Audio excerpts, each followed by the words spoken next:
This is my audience. I'm with you.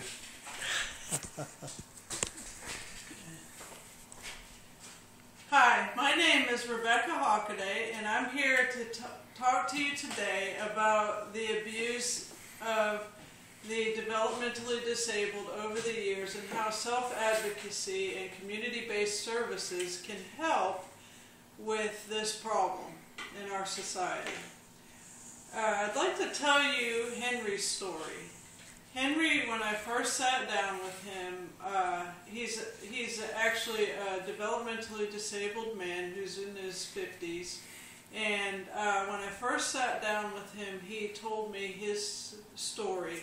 Henry was institutionalized from the age of about 11 until he was in his early 20s. When Henry was released from the institution, he had many physical problems because of the horrific abuse that he had suffered during his institutionalization. And this is a story of many developmentally disabled people.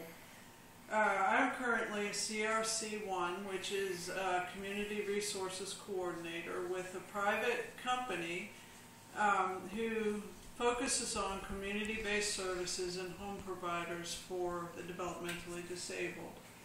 The goal of my speech is to make you more aware of the abuse that the developmentally disabled have suffered over the years and how community-based services can help these people.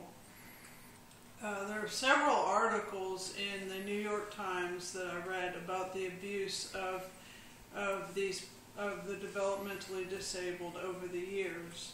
I'd like to bring your attention to this chart, which shows the progression from community-based services, which started in the 1820s, and people were housed in either their own family homes or in other community homes, and it was paid for by the community.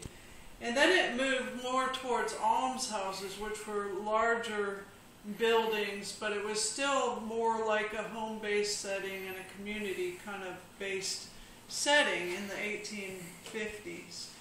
And then we move on in the 1850s through the 1870s to kind of an educational type setting where they were housed in these school type settings, but they were moved away from the communities and more towards the 1870s into asylums and moved out more into rural areas, so they were being separated from the communities.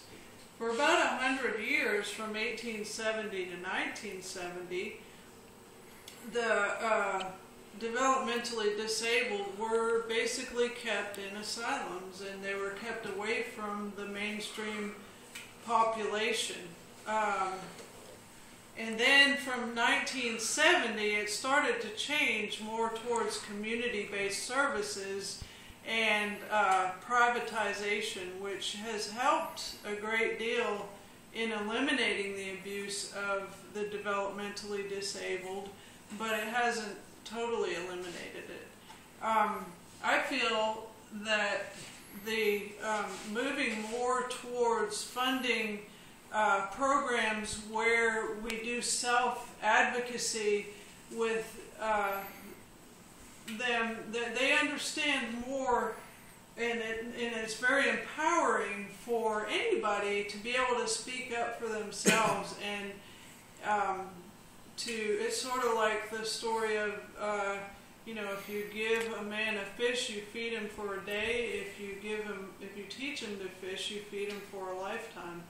Well, if you stand up for these people, then you only help them for that day. If you teach them to stand up for themselves, then you help them for a lifetime.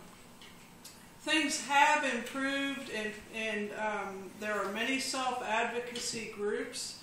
One of them is one that I work for. It's called Dreamweavers, and we do things such as go to the Capitol and speak up for ourselves when they want to cut rates, and we've seen results from doing this with them. Things have, like I said, things have definitely improved, but we do need more funding for better education for staff and for better pay for staff.